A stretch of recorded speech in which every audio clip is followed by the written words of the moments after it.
ದೆಹಲಿಯಲ್ಲಿ ನಿನ್ನೆ ಪ್ರಧಾನಿ ನರೇಂದ್ರ ಮೋದಿ ಅಧ್ಯಕ್ಷತೆಯಲ್ಲಿ ಕೇಂದ್ರ ಮಂತ್ರಿ ಪರಿಷತ್ ಸಭೆ ನಡೆಯಿತು. ಸುಷ್ಮಾ ಸ್ವರಾಜ್ ಭವನದಲ್ಲಿ ನಡೆದ ಮಂತ್ರಿಮಂಡಲ ಸಭೆಯಲ್ಲಿ ಕೇಂದ್ರದ ಹಲವು ಸಚಿವರು ಪಾಲ್ಗೊಂಡಿದ್ದರು.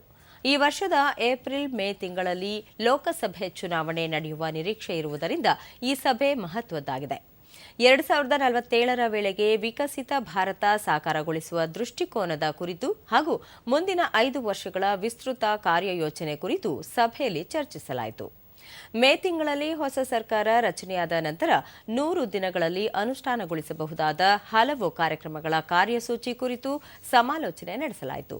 ವಿಕಸಿತ ಭಾರತದ ಅಭಿಯಾನದ ವೇಳೆ ಕೇಂದ್ರ ಮತ್ತು ರಾಜ್ಯ ಸರ್ಕಾರಗಳು, ಕೈಗಾರಿಕಾ ಒಕ್ಕೂಟಗಳು, ನಾಗರಿಕ ಸಮಾಜ, ವಿವಿಧ ವೈಜ್ಞಾನಿಕ ಸಂಘಟನೆಗಳು ಹಲವಾರು ಸಲಹೆ ಸೂಚನೆಗಳನ್ನು ನೀಡಿದ್ದು, ಈ ಕುರಿತು ನೀಲನಕ್ಷೆಯ ಬಗ್ಗೆ ಚರ್ಚಿಸಲಾಯಿತು.